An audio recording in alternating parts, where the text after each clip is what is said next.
तो आज हम बात करेंगे पैराग्राम लॉ ऑफ वेक्टर एडिशन पे। तो ये पैराग्राम लॉ वेक्टर एडिशन का क्या बोलता है कि अगर दो वेक्टर्स आपको दे रखे हों और उन दो वेक्टर्स के बीच का आपको एंगल पता हो, आपको निकालना है इनका रिजल्टेंट। तो क्या करोगे, तो आपने यहाँ पे जो जैसे ये नीचे वाला वेक्टर है इसको मैंने बोल दिया ए वेक्टर और दूसरा वाला वेक्टर है ये बोल दिया बी वेक्टर। तो मैं ए वेक्टर और बी वेक्टर को उठा के उनके पैरेलल शिफ्ट कर दूंगा। मैं ए वेक्टर को उठा करके दोबारा से यहाँ पे रख सकता हूँ, या मैंने रख दिया यहाँ पे ए वेक्टर को। किसी भी वेक्टर को खुद के पैरेलल रखा जा सकता है और बी वेक्टर को उठा करके भी उसके पैरेलल रख दूंगा खुद के। तो बी वेक्टर ये ऐसे हो गया, ये वेक्टर दोबारा से आ गया बी वेक्टर। तो पैरेललोग्राम लॉ ये बोलता है कि अगर आपको दो वेक्टर्स दे रखे हो इस तरह से ज्वाइन हो कि दोनों टेल टू टेल ज्वाइन हो और एक पैरेललोग्राम आपने उनसे पूरा बना लिया, तो जो डायगोनल उन दोनों वेक्टर्स के बीच से पास करेगा, वो डायगोनल जो उन दोनों के बीच से पास करेगा, वो डायगोनल आपको देगा उन दोनों का रिजल्टेंट। यानी कि ये जो डायगोनल बनेगा जो दोनों के बीच से पास कर रहा है, दूसरे वाला नहीं, ये वाला जो डायगोनल होगा ये वाला डायगोनल नहीं होगा, ठीक है, वो डायगोनल ही होगा जो दोनों के बीच से पास कर रहा है। वो डायगोनल क्या देगा हमको, दोनों का रिजल्टेंट, यानी कि ए वेक्टर प्लस बी वेक्टर। वैसे तो इसको प्रूव करने में कुछ भी नहीं है, सिंपल सी बात है, ट्राइंगल लॉ ही तो है। आप देखोगे अगर ट्राइंगल लॉ लगाओ इसमें, इसको ए पॉइंट बोलो, इसको बोल दो बी पॉइंट, इसको सी पॉइंट, इसको डी पॉइंट, तो देखोगे तो अगर ये ट्राइंगल की बात करूं मैं, ट्राइंगल ए सी डी, तो ट्राइंगल ए सी डी में ए वेक्टर और बी वेक्टर की सेंस रोटेशन की सेम है और आर वेक्टर की अपोजिट है। तो आर वेक्टर हो गया बराबर ए वेक्टर प्लस बी वेक्टर के बाय ट्राइंगल लॉ। तो बात यहाँ पे वो नहीं है, बात यहाँ पे ये कि इससे हम यहाँ पे इसका मैग्नीट्यूड भी निकाल सकते हैं। मेन चीज वो है, हम ट्राइंगल लॉ से आर का मैग्नीट्यूड नहीं निकाल सकते थे, यहाँ पे हम उसका मैग्नीट्यूड भी निकाल सकते हैं। मेन चीज यहाँ पे वो है। तो यहाँ पे हम उसका मैग्नीट्यूड निकालने के लिए क्या करेंगे, सबसे पहले तो हम एक परपेंडिकुलर ड्रॉ करेंगे पॉइंट डी से, ये वाला पॉइंट हमारा डी पॉइंट था। सबसे पहले तो हम एक परपेंडिकुलर लाइन ड्रॉ करेंगे पॉइंट डी से, किस पे, नीचे वाले वेक्टर पे, इस वेक्टर पे। जो ये ए वेक्टर था इसको थोड़ा आगे की तरफ खिसका लिया, उस डायरेक्शन के अलोंग हमने यहाँ पे एक परपेंडिकुलर ड्रॉ कर दी, इसको आपने बोल दिया डी एम। तो आपने क्या करा है, आपने परपेंडिकुलर ड्रॉ करी है डी एम परपेंडिकुलर टू ए सी। अब आपके पास जब ये एंगल थीटा था, एंगल ए वाला एंगल थीटा है, तो ये जो एंगल होगा जो सी में बना रहा हूं ये एंगल भी थीटा होगा, क्योंकि अगर दो लाइंस पैरेलल होती हैं तो उसमें ये वाले एंगल्स इक्वल होते हैं। क्या नाम होता है इन एंगल्स का, कोरस्पॉन्डिंग एंगल्स। तो इसलिए अगर वो एंगल थीटा था एंगल ए वाला, तो एंगल सी वाला एंगल भी थीटा होगा। तो हमको आर निकालना है, तो हमको सबसे पहले जरूरत पड़ेगी ट्राइंगल ए डी एम की, ट्राइंगल ए डी एम। अब ट्राइंगल ए डी एम कैसे बन रहा है, ट्राइंगल एडीएम वो ऐसे बना हुआ है, ये साइड ये है आर, इसका मैग्नीट्यूड लेना हो सिर्फ, मतलब लेंथ। ये वेक्टर डीएम ये हमको पता नहीं है, और इसमें हमें ये पता है कि यहाँ पे एक पॉइंट है सी, तो यहाँ तक उसकी लंबाई ए के मैग्नीट्यूड के बराबर है। ये हमें नहीं पता सी एम, लेकिन हमें ये पता है कि ये राइट एंगल ट्राइंगल है। तो हम यहाँ पे इक्वेशन लगा सकते हैं, तो हम बोल सकते हैं कि ए डी का square equal to A M का स्क्वायर प्लस एम डी का स्क्वायर। ये मैंने क्या लगाई, ये मैंने लगाई पाइथागोरस थ्योरम। अब ए डी तो मुझे पता है रिजल्टेंट का मैग्नीट्यूड है, तो उसका स्क्वायर इक्वल्स टू, अब एक तो यहाँ पे आ गया word A M square plus D M square, एक तो ए एम स्क्वायर। अब मुझे ए एम नहीं पता पूरा, पर मुझे ये पता है कि ए एम किसके बराबर है, ए सी यानी कि ए, और जो बच गया वो है सी एम का स्क्वायर, और एम डी भी मुझे नहीं पता, तो एम डी का स्क्वायर। तो अगर मैं ये सी एम और ये एम डी ये दोनों निकाल लूँ तो फिर मेरा काम आसान हो जाए। उसके बाद मैं इसमें रख दूंगा इक्वेशन में, तो इजीली काम हो जाएगा। तो तो उसके लिए मुझे जिस ट्राइंगल की जरूरत पड़ेगी वो ट्राइंगल होगा ट्राइंगल CDM।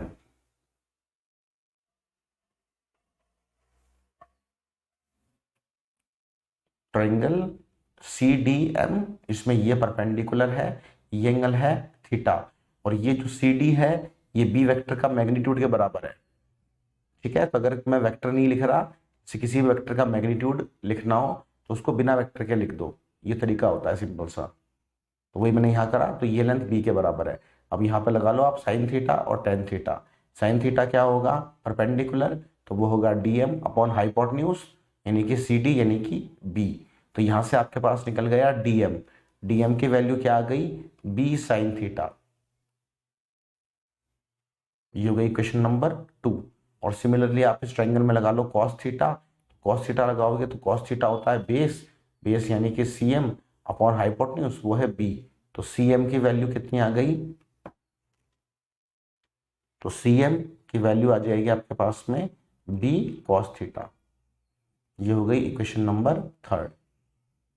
तो अब इन दो वैल्यूज को अगर मैं इक्वेशन, तो by equation first second and third हम आर वेक्टर का मैग्नीट्यूड निकाल सकते हैं। तो था आर वेक्टर का मैग्नीट्यूड का स्क्वायर किसके बराबर था, A प्लस CM। CM कितना आया हमारे पास, B कॉस थीटा, उसका स्क्वायर, और MD का स्क्वायर तो वो आया B साइन थीटा, तो उसका स्क्वायर। अब यहाँ पे इसका स्क्वायर खोल देंगे तो A square plus B square plus 2AB, और प्लस में बचा हुआ है B square sine square theta. अब इन दोनों टर्म्स में B square sine square theta और B square cos square theta, इन दोनों में से आप B स्क्वायर को कॉमन ले लोगे तो बचेगा क्या, sine square plus cos square, और उसकी वैल्यू होती है 1। साथ में एक टर्म और बची हुई है, वो है 2AB कॉस थीटा।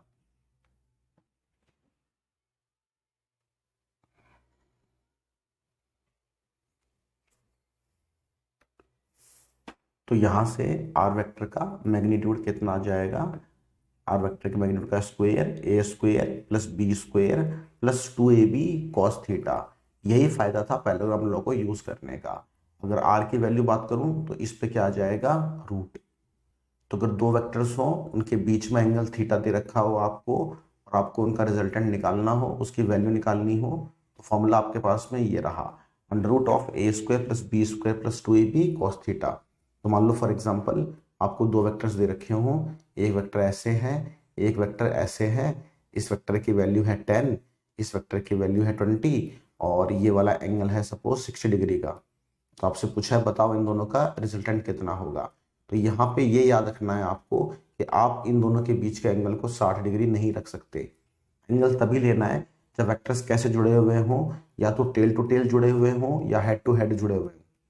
तो अभी देखोगे तो एक का हेड है, एक की टेल है, और यहाँ पे दूसरे वाले के लिए बात करूँ तो उसकी टेल यहाँ पे। अभी ये हेड टू टेल जुड़े हुए हैं, तो या तो मैं इस नीचे वाले वेक्टर को ऊपर ले आऊँ, तो नीचे वाले वेक्टर को अगर मैं ऊपर ले आया 20 वाले को, तो अब ठीक है, अब दोनों कैसे जुड़े हुए हैं, टेल टू टेल। तो अगर ये 20 था तो ये जो नया एंगल आएगा इनके बीच में 10 और 20 वाले के बीच का एंगल, वो कितना आएगा, 120 डिग्रीज। तो जब आप फॉर्मूला लगाओगे रिजल्टेंट का, तो रिजल्टेंट के फॉर्मूले में एंगल आपने 60 डिग्री नहीं रखना था, वो आपने क्या रखना था, 120 डिग्रीज। सीखने वाली जो मेन चीज थी यहाँ पे वो यही थी, दोनों के बीच का जो एंगल होता है उसको निकालने में आप कंफ्यूज ना हो। यहाँ पे आप एंगल रखोगे cos 120 डिग्री।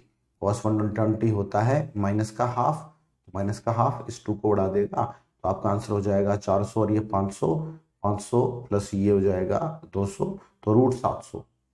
तो आर की वैल्यू आ जाएगी 10√7।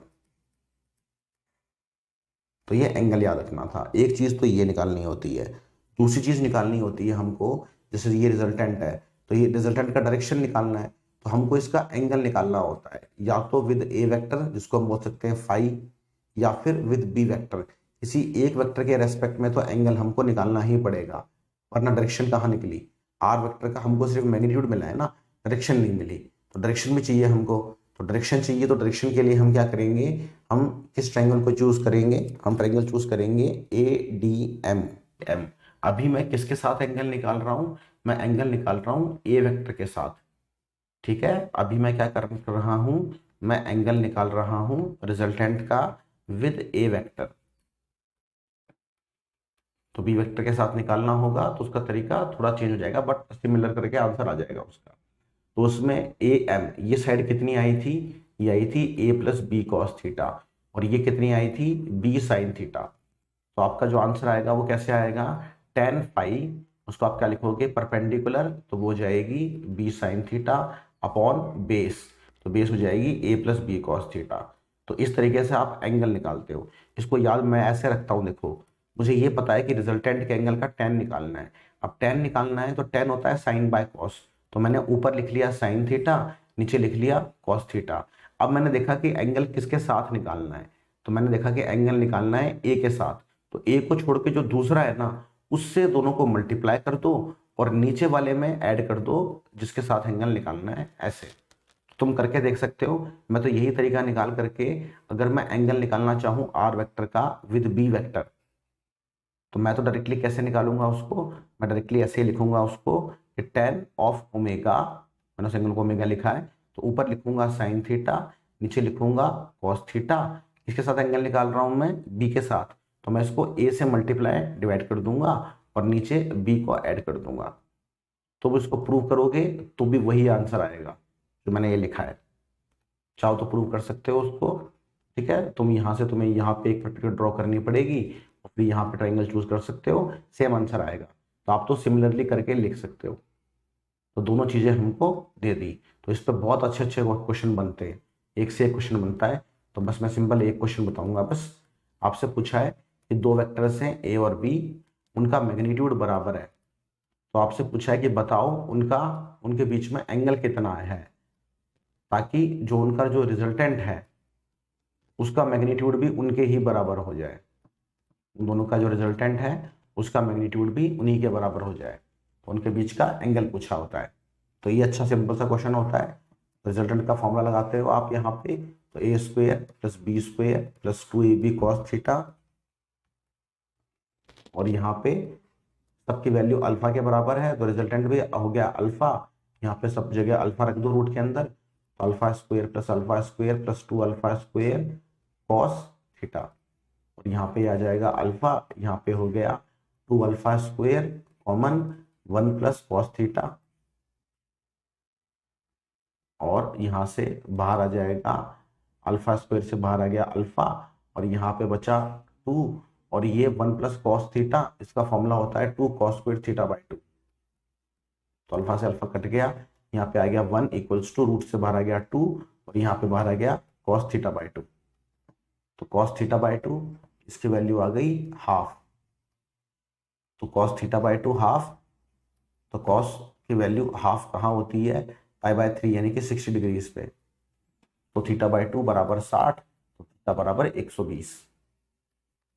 तो इस तरह से बहुत सारे हजारों क्वेश्चन हैं वेक्टर्स के ऊपर।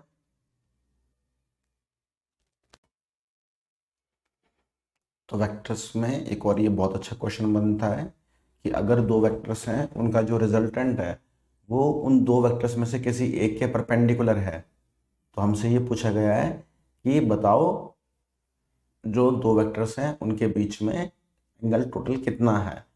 और एक चीज़ और भी पूछ सकता है इसमें कि जो रिजल्टेंट है उसका मैग्नीट्यूड कितना है।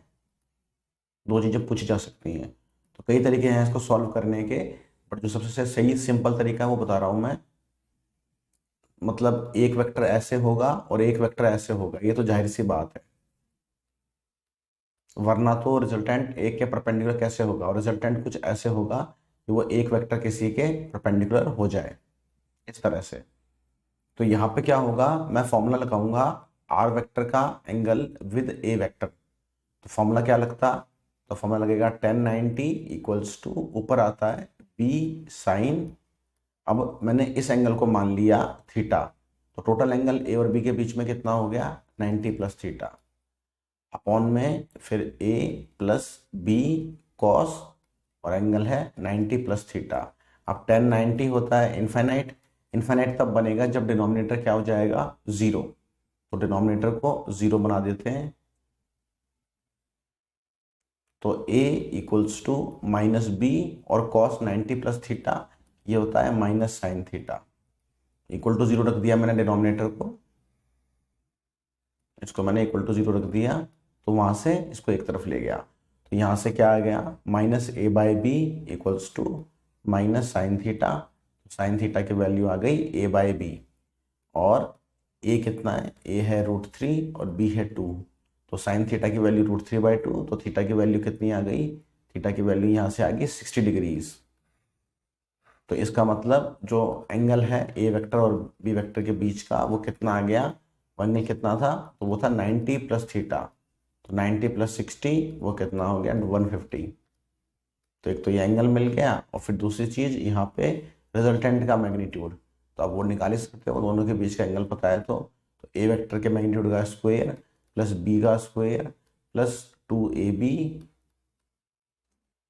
और उनके बीच का जो एंगल है वो कितना है, वो 150 है, तो cos 150, cos 150 होता है माइनस का √3/2। ठीक है, तो यहाँ से सॉल्व कर सकते हो, रिजल्टेंट की वैल्यू कितनी आ जाएगी, रूट यहाँ पे आएगा 7, यहाँ पे हो जाएगा 2 से 2 कट जाएगा, √3 माइनस का साइन, और ये हो जाएगा 2 × 3 √3/2। हाँ, तो √7 माइनस 6 तो 1, तो रिजल्टेंट का मैग्नीट्यूड कितना हो जाएगा 1। तो ये भी वेक्टर का काफी अच्छा क्वेश्चन है।